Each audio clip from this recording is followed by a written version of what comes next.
Chapter 3. SOS. Jack stared at the name of the ship. "You know what happened to the Titanic, don't you?" he said softly. Annie nodded. "It hit an iceberg and sank." "But I don't get it. I thought the ship was unsinkable." "That's what people thought when the Titanic was built," said Jack. "But they were wrong." Suddenly, steam gushed out of the ship's smokestacks. Then the engines cut off. The Titanic stopped moving. "We'd better go home," said Jack. "There's nothing we can do here. We'll have to find another lost ship, a safer one." "No, we have to stay and help," said Annie. "We can't escape in the treehouse any time we want."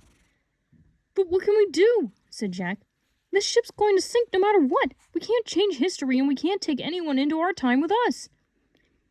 "Yeah, but maybe there's some way we can help," said Annie. "How?" said Jack. "I don't know," said Annie. "Let's look around." Holding Teddy, she disappeared down a small stairway. Jack followed her to a lower level. Annie put Teddy down on the dock. The dog sniffed the chunks of ice that had fallen off the iceberg. The ship seemed strangely empty. "Where is everyone?" Annie asked. "Maybe they're still asleep," said Jack. "They probably don't even know the ship hit something." Annie and Jack started down the front of the Titanic. "Come on, Teddy," said Annie. The little dog scampered after them. They passed the round windows of different rooms on the ship. Jack looked through different ones as they went by. He saw exercise bikes and rowing machines in the one room, and in another there were palm trees, bamboo chairs, and tables. Next, they passed a library filled with books. "This ship is like a town." Near the end of the deck, they peeked through another round window. Inside a little room, a man was wearing earphones. Jack heard a clicking noise as the man tapped a lever on a black box. "What's he doing?" whispered Annie. Jack shrugged. Another man stood nearby. He had a white beard and wore a fancy uniform. "Send an international call for help," he ordered the man with headphones. "Tell all the ships close by to come at once. We're sinking." "Yes, Captain," said the man. "Great! They're calling for help," Annie whispered. Jack shook his head. "I don't think it will come." He shined the flashlight on the book and found a picture of the radio operator. He read quietly to Annie. "After the Titanic hit the iceberg at 11:40, the ship's radio operator sent down an SOS. An SOS is the international distress signal in Morse code. Unfortunately, the only ship near the Titanic had turned off its radio for the night. All the other ships who received the message were too far away to help. When the Titanic sank around 2:20 a.m., she was all alone." "That's terrible," said Annie. "I wonder what time it is now," said Jack. "I don't know," said Annie. Jack pulled out his notebook and wrote, "SOS sent out. Titanic sinks at 2:20 a.m. "He's leaving," whispered Annie. "Hide," whispered Jack. He and Annie moved quickly into the shadows. The captain stepped out onto the deck. "Tell the men to stop loading the lifeboats, now!" "To start loading the lifeboats," the captain ordered at the deckhand. "Yes, Captain," the man answered. The captain and the deckhand left. Annie turned to Jack. "At least that's good," she whispered. "Everyone can get into the lifeboats." "I don't think it's good enough," said Jack. He read from the book again. On the Titanic, there were 20 lifeboats. To save all the passengers, the ship needed twice as many. But with all the confusion on board, a number of the lifeboats were not even full when they left the ship. Many third-class passengers did not have a chance to get into any of the lifeboats because they were on the lower decks and didn't know where to go. Jack wrote in his notebook, "Need twice as many lifeboats." "Hey, I know what we can do to help," said Annie. "What?" asked Jack. "We can help someone find the lifeboats," she said. "You're right," said Jack. "With our book, we can find our way to a lower deck." And he turned the page to a map of the ship. He and Annie studied it. "Then we'll start at the grand stairway," said Jack. He traced a path with his fingers. "Then we'll go down to the third-class cabins this way." "Good plan," said Annie. Jack looked back through the door. The radio operator was still tapping out his message over and over and over. "SOS," whispered Jack. He took a deep breath. "Okay, let's go." Chapter 4. Put on your life belts.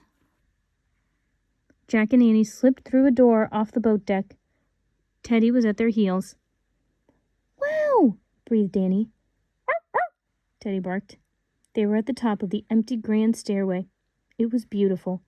It was made of dark, glossy wood. A huge dome with lights hung above it. At the top of the stairs was a fancy clock. The hands of the clock were at 12:20.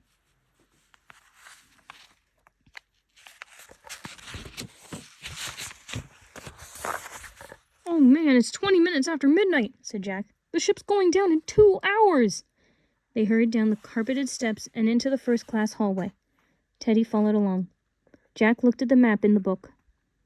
"These are the staterooms," he said. "This hall will take us to the third-class open deck." "Hey, look," said Annie.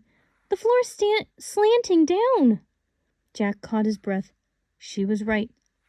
"That means the front of the ship is already sinking," he said.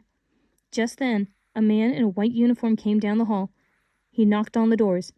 "Put on your lifeboats belts at once and come up to the boat deck," he called. Men and women stumbled out of their rooms. They wore elegant robes made of shiny cloth and velvet. "What's going on?" a woman asked. "There's been a little accident," the man in the uniform said cheerfully. "Oh, how silly," said the woman. "It's not silly," said Annie. "Do what he says."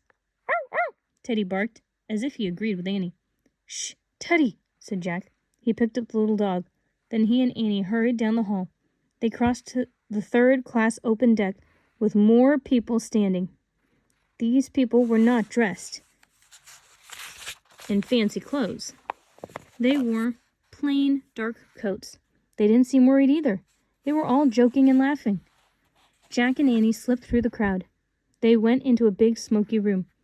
4 men were playing cards. A woman played the piano. A young couple danced to the music. "Put on your lifebelt and go up to the boat deck," Annie shouted. The people looked at Annie in surprise. The card players smiled at her. She opened her mouth to yell again, but Jack pulled her out the door. "Come on! We have to get to the third-class cabins before it's too late." They hurried down another hall. Then they climbed down another stairway. Jack carried Teddy the whole way. At the bottom of the stairs, they rounded a corner, and they both gasped. The floor was really slanting down here. The water sloshed at the end of a hallway. "The Titanic is sinking," said Jack. "But no one understands," said Annie. "I know," said Jack. It made him feel terribly sad. Teddy whined. Jack buried his face in the little dog's fur. "Come on," said Annie. She began banging on the cabin doors. The doors swung open. The cabins were all empty. "The people from this hallway must be the ones up near the lounge," said Jack. "Maybe we should go down to a lower deck." He started to walk back up the stairs, but Teddy began barking furiously. "What's wrong with him?" said Jack. "I don't know." Suddenly the dog leaped out of Jack's arms and charged down the hall. He was running straight toward the water. "Watch out!" cried Jack. He and Annie ran after Teddy. The dog began barking at a closed door. The door opened. A very small boy peeked out. Chapter 5. William and Lucy.